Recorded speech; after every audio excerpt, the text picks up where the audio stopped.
Al-Anfal surat 8 ayat 39.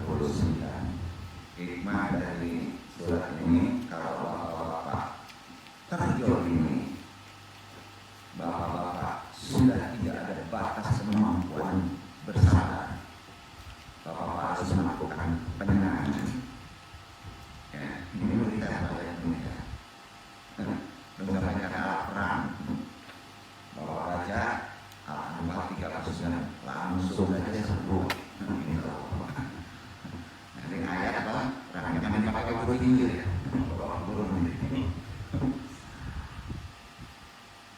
Kemarin sudah dibaca sebenarnya. Wa qatiluhum hatta awalnya kalau ini wa qatiluhum hatta la takuna fitnah wa qatiluhum hatta la takuna fitnatun wa yakuna ad-dinu kulluhu lillah fa in intahu fa inna Allaha bima ya'maluna basir.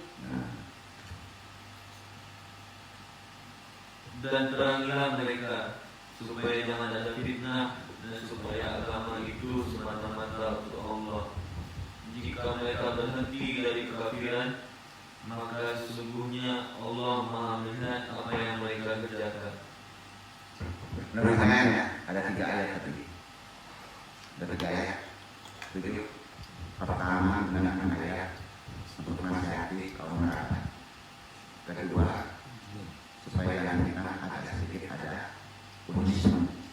Ketiga, 4 amansemen. Sampai itu pengalaman. Bayar kalau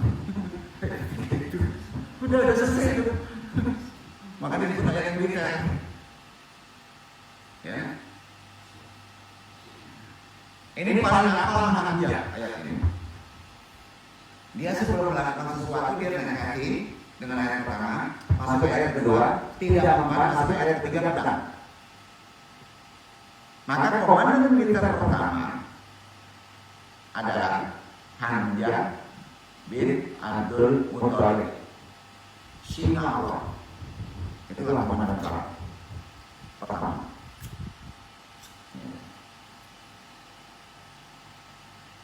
Orang Ansor telah berjanji untuk mendukungnya sesuai dengan ketentuan yang telah dibuat perjanjian sebelum Rasulullah datang. Ya, ada bantuan dari orang Ansor dan menerima. Rasulullah memerintahkan para sahabatnya dari kalangan non-Muslim yang bersamanya dari Makkah untuk hijrah ke Madinah dan bergabung dengan saudara mereka orang Ansor. Beliau berkata kepada mereka, Allah telah memberikan untuk kalian saudara-saudara tempat tinggal di mana kalian akan selamat. Mulailah hijrah mereka pergi dengan berkelompok-kelompok. Pertanyaannya, siapa yang diperintahkan oleh Allah untuk hijrah pertama? Kabilah pemimpinnya, Hamzah bin Abdul Muthalib. Siapa yang suruh tinggal di Mekah yang kena persekusi? Abu Bakar, Ali, Nabi Muhammad dan keluarganya. Kalau zaman sekarang Pak, yang nyelamatin siapa dulu Pak? Halo? Imamnya dulu yang kabur. Angkatan perangnya suruh tinggal. Zaman Rasulullah, angkatan perangnya dulu suruh hijrah. Imamnya di tempat perang. Itu konsep Muslim. Konsep militernya begitu Pak. Cobalah terjadi perang Pak. Presiden selamatin dulu, kabur dulu. Apa itu? Enggak begitu militer. Militer Muslim begitu. Itu sejarah.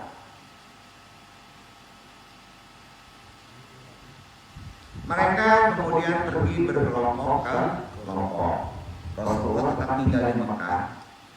Kenapa Rasulullah tinggal di Mekah? Karena belum turun perintah hijrah kepada beliau. Yang diperintahkan hijrah adalah Hamzah. Belum dapat izin dari Rabbnya meninggalkan Mekah. dan pergi ke Madinah. Kaum muslimin Mekah kemudian melakukan hijrah secara bertahap. 2 bulan setelah peristiwa Baiat Aqabah Kubra, tak seorang pun dari orang mukmin yang tersisa di Mekah, kecuali Rasulullah, Abu Bakar, dan Ali yang memang diperintahkan tinggal Allah di Mekah. Itu ada di Quran. Itu berlaku sampai Rasulullah. Jadi kalau komandan militer, ya komandan militer perang, bapak di depan, bapak selamat sebenarnya. Seandainya mati, syahid. Enggak suruh ngumpet di barat. Ngaco itu. Enggak benar itu. Nah, yang perang yang betul-betul ngaco itu. Keras benar. Enggak. Cara militer Islam itu gimana? Begitu kenyataannya. Jadi yang ditinggal dari Rasulullah, Abu Bakar, Ali. Komandan perang, angkatan perang, asal hijrah. Diperintahkan gitu loh. Memang pada saat itu ada juga beberapa orang lain yang ditahan secara paksa oleh orang musyrik di Mekah karena itu budak, nggak bisa keluar atau tidak mampu untuk melarikan diri karena sudah tua dan lumpuh. Ya. Rasulullah bersama Abu Bakar dan Ali sudah banyak sejarah sampai Rasulullah itu mengatakan diselamatkan oleh lawan-lawan. Nah, itu sejarahnya aku ceritakan. Kemudian mempersiapkan segala sesuatunya untuk hijrah, namun mereka masih menunggu izin dari Allah. Hamzah bin Abdul Muthalib sendiri termasuk angkatan pertama dan memimpin kabilah hijrah awal. Itu perintah dari Rasulullah. Nah, ya, beliau Hamzah dipersaudarakan dengan Zaid bin Haritsah orang Ansor. Kehidupan Hamzah benar-benar berubah 180 derajat. Bukan saja kehidupan jahiliyah ditinggalkan, permainan, nyanyian, minum khamar ditinggalkan, bahkan kegemaran yang sesungguhnya juga tidak terlarang oleh Islam berburu ditinggalkan. Hidup Hamzah ini sepenuhnya dia dedikasikan untuk membela Rasulnya. Maka terkenalah dia dengan singa Allah dan singa Rasul. Itu gelar pangkatnya. Nah, kalau jenderal itu jenderalnya. Kalau zaman Nabi Asadullah. Nah, Asadullah itu di kepala. Di Asadullah. Jadi singa Allah. Di dadanya singa Rasul. Nah, ya. Benderanya putih. Dasarnya hitam. Itu bendera Allah.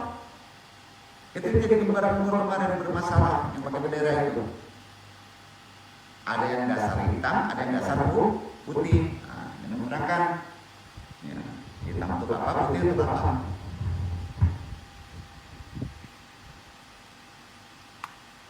Jadi di sanalah Hamzah seperti Gajah Mada bersumpah, rela mengorbankan baik kata maupun jiwanya demi agama Allah.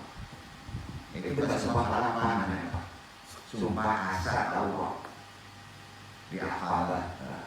Meski demikian, kehidupan kaum muslim setelah berhijrah ke Madinah tidak pernah bebas dari ancaman. Padahal lebih jauh, tetap masih ada ancaman dari Quraisy. Bahkan lebih tinggi tensinya, ketegangan terus meningkat. Kenapa? Karena raja di Ansor itu kerjasama dengan kaum jahiliyah di Mekah. Orang Quraisy semakin bertambah marah ketika Muslim hijrah kemudian mendapatkan tempat yang aman untuk sementara di Madinah. Oleh karena itu mereka menulis surat kepada Abdullah bin Ubay bin Saul. Dia orang Ansor yang pada saat itu masih musyrik. Dia yang menjadi raja di Madinah. Ya, nah, jika saja Rasulullah dan kaum muslim tidak hijrah ke sana, isi surat tersebut bunyinya begini: sesungguhnya kalian telah menampung orang di antara kami demi Allah, kami benar-benar akan memerangi atau kalian mengusir mereka, atau biarlah kami datangi tempat kalian dengan mengerahkan semua orang kami hingga kami menghabiskan kalian dan melawan wanita-wanita kalian termasuk orang Ansor. Itu ancaman kepada Raja Madinah yang bernama Abdullah bin Ubay bin Saul. Itu sejarahnya. Surat ini bukan ancaman kosong, melainkan benar-benar nyata. Abdullah bin Ubay yang memang mendendam kepada Rasulullah. Ada dendam. Kenapa? Karena menganggap posisinya telah direbut Rasulullah. Ya, sejak dia hijrah ke Madinah, kemudian merespon surat tersebut dengan mengumpulkan teman-temannya. Abdul Rahman bin Ka'ab meriwayatkan yang ini. Tatkala surat itu sudah dibaca Abdullah bin Ubay, disetarakannya dari kalangan penyembah berhala, maka mereka berkumpul untuk menarik Rasulullah dari Madinah. Jadi gawat keadaan di Madinah. Satu sisi diancam dari luar, satu sisi diancam dari dalam. Kalau kejadian macam itu lah diawal. Sekarang militer. Makanya jangan pakai militer di sana. Taktiknya.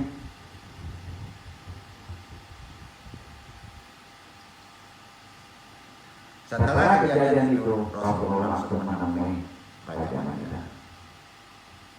Langsung itu enggak aja, kalau dia pedang enggak bisa begitu. Makanya waktu di Mekah Hamzah suruh pergi dulu, tidak pedang dulu. Jadi kalau disebut Muslim itu dengan darah itu bohong. Muslim itu dengan 3 ayat, nasihat, peringatan, baru perang. Semuanya dari Allah. Dasarnya tadi. Rupanya orang Quraisy telah mengancam. Sesungguhnya mereka ingin mempercaya kalian. Lebih banyak daripada itu, titik budaya dan hendak kalian ampakan kepada diri kalian. Wahai Ubay, kamu sudah kena fitnah. Kalian sendirilah yang akan menghendaki untuk membunuh anak-anak dan saudara kalian di Madinah Yathrib. Itu nasihat Rasulullah setelah bertemu pada Ubay. Setelah mendengar, mereka pun bubar. Abdullah bin Ubay mengurungkan niatnya untuk memerangi Rasulullah dari dalam. Dan kaum muslim pada saat itu karena melihat nyari teman-teman yang menjadi ciut. Ya. Namun dia tetap menjaga kontak dengan orang-orang Quraisy di Mekah. Terutama kaum-kaum yang ada mata-mata di sana. Jadi mata-mata banyak Pak waktu itu. Ya. Untuk sementara ini dia terus melancarkan aksinya secara diam-diam dan terus memicu gejolak antara kaum muslim dan musyrik. Untuk kebetulan ini dia juga merangkul orang-orang Yahudi. Jadi Ubay ini jahat. Bukan jahat kaum Quraisy. Ubay ini merangkul orang Yahudi lagi.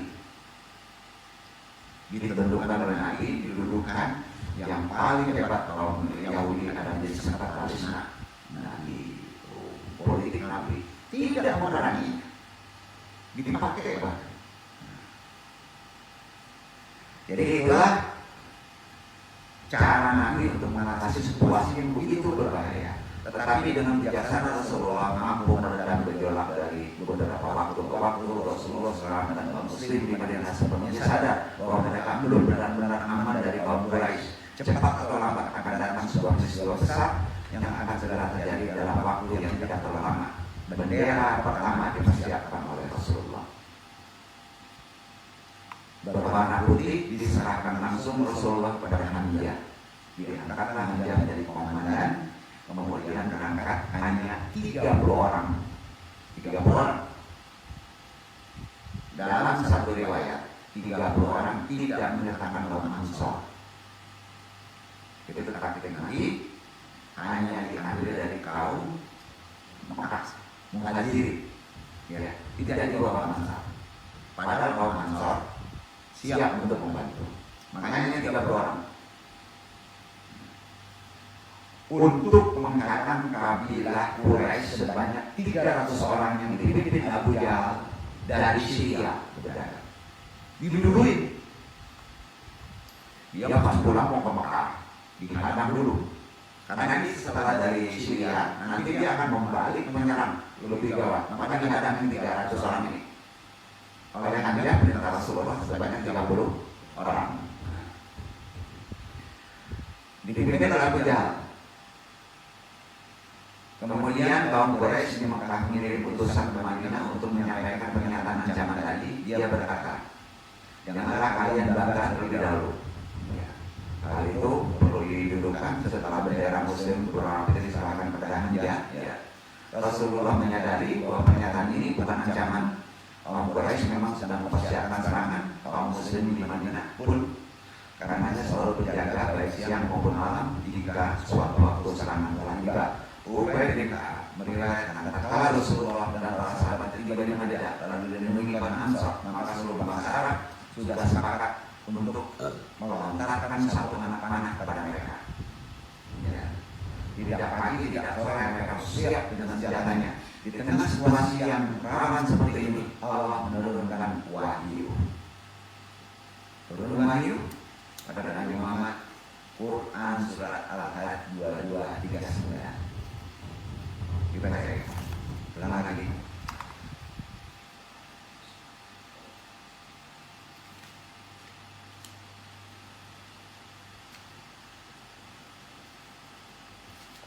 Al-Hajj ya.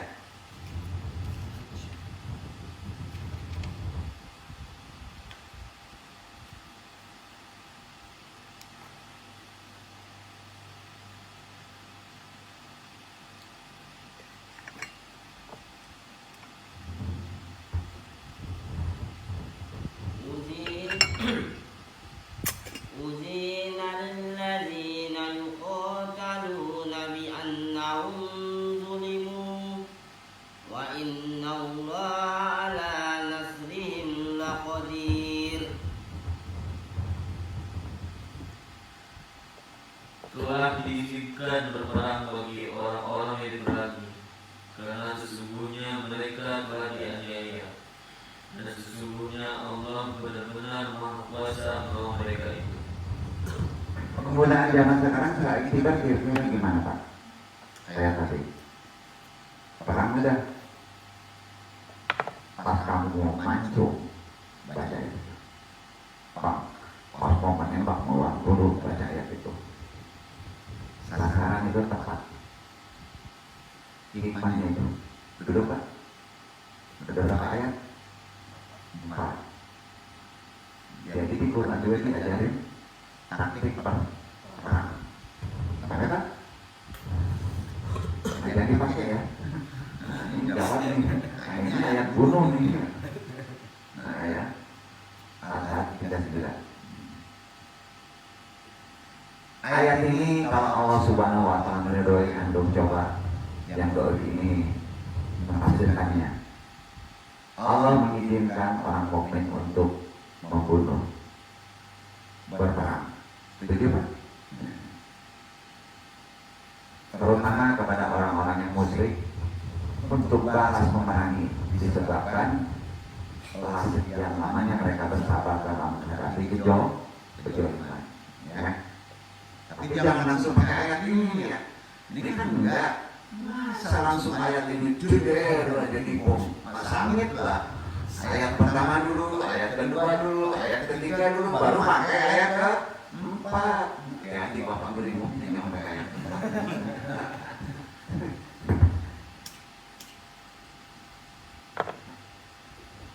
Dari sisi hukum fikih, ayat ini mendahului hukum positif dalam masalah hukum membela diri.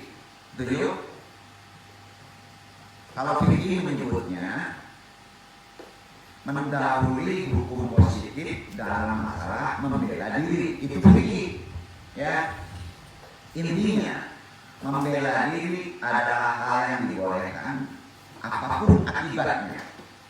Itu prinsip Islam. Maka dia syahid. Tapi dengan syarat kalau kita sudah diperangi, itu konsep Islam. Ya. Rasulullah kemudian membentuk satuan militer yang disebut Syariah. Apa namanya? Syariah. Namanya angkatan perang Syariah.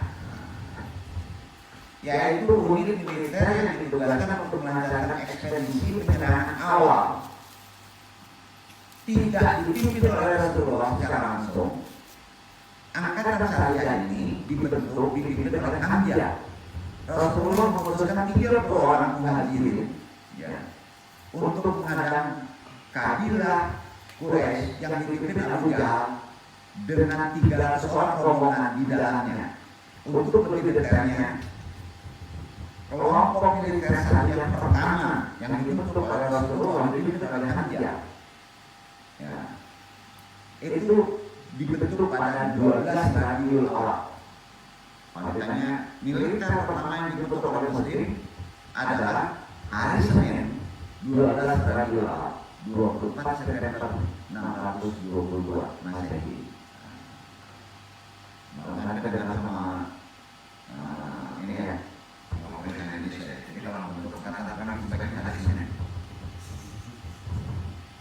ya hari Senin setelah perintah hijrah dari Mekah. Ini disepakati beliau tiba pada 2 Rabiul Awal 14 September 622 Masehi Nabi. Langsung Rasulullah mempersiapkan bendera pertama untuk Hamzah bin Abdul Muthalib sebelum diperangi dihadang dulu karena sudah banyak yang korban di Mekah. Ya.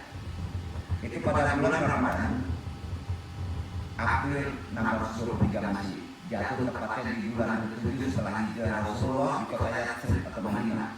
Dasar bendera berwarna putih yang dibawa oleh Abdullah Martad Kanat bin Al-Husain Al-Ghanawi, sekutu Hamzah bin Abdul Muthalib. Jadi wakilnya Hamzah. Nah, itu yang baik bendera. Rasulullah mengirimkan Hamzah dengan 30 orang muhajirin. Beberapa perawi berkata separuh dari mereka adalah muhajirin dan separuh lainnya dari Ansor. Ini kurang sedikit. Seluruhnya 30 umat di Ansor ditinggalkan karena perjanjiannya Ansor itu kalau diperangi di Madinah ya baru Ansor bantu. Nah, itu perjanjian dipegang. Tapi kesepakatan pendapat umumnya semua adalah muhajirin karena ada perjanjian. Ya. Rasulullah SAW tidak mengirim orang Ansor dalam ekspedisi yang pertama sampai mereka berperang di bawah kepemimpinan Badar. Perang Badar baru masuk Ansor karena mereka sebelumnya telah menetapkan syarat untuk membela beliau hanya di kota Yatsrib. Itu perjanjian awalnya. Hamzah berangkat untuk menghadang kabilah orang Quraisy yang datang dari Syria dan sedang dalam perjalanan ke Mekah. Dipimpin Abu Jahal bin Hisham memiliki sebuah rombongan terdiri dari 300 orang. Mereka mencapai Syahid al-Bahar. Pas mencapai kota Syahid al-Bahar yaitu pantai di sisi al-Isis, mereka berhadapan satu sama lain dan mengatur diri untuk berperang 300 lawan 30. Tetapi ada tetapinya. Kalau ditanya apakah terjadi perang? Tidak. Ya. Tetapi Majdi bin Amr al-Juhni yang bersekutu dengan kedua belah pihak. Jadi Majdi bin Amr al-Juhni ini munafik. Bersekutu ke Muslim, bersekutu ke Abu Jahal. Karena dia kabilah dagang, ya kabilah dagang. Pikirannya untung, bukan orang Minang gitu. Ya. Jadi gimana? Ada yang munafik di sini. Bersekutu dengan dua belah pihak, mengambil dua dari sisi sini ke sisi itu dan dari sisi itu ke sisi sini untuk bernegosiasi. Dan akhirnya kalau dia tidak bernegosiasi akan hancur dagangan dia. Ya, dan akhirnya menang negosiasi beliau. Majdi bin Amir atas mereka berhasil membujuk kedua pihak dan mereka tidak jadi berperang. Nah, Abu Jahal kemudian melanjutkan perjalanan dengan membangun kabilahnya ke Mekah dan Hamzah balik ke Madinah dengan teman-temannya. Disinilah Rasulullah agak kecewa. Sampai kan? Itu awalnya. Jadi kita tetap tadi ini. Kita lanjutkan sesi kedua, yaitu terjadinya sebenarnya perang sampai syahidnya Hamzah. Insya Allah banyak makna, banyak kita ambil iktibar dari peristiwa ini untuk kita amalkan di kondisi sekarang. Walau alam insya Allah kami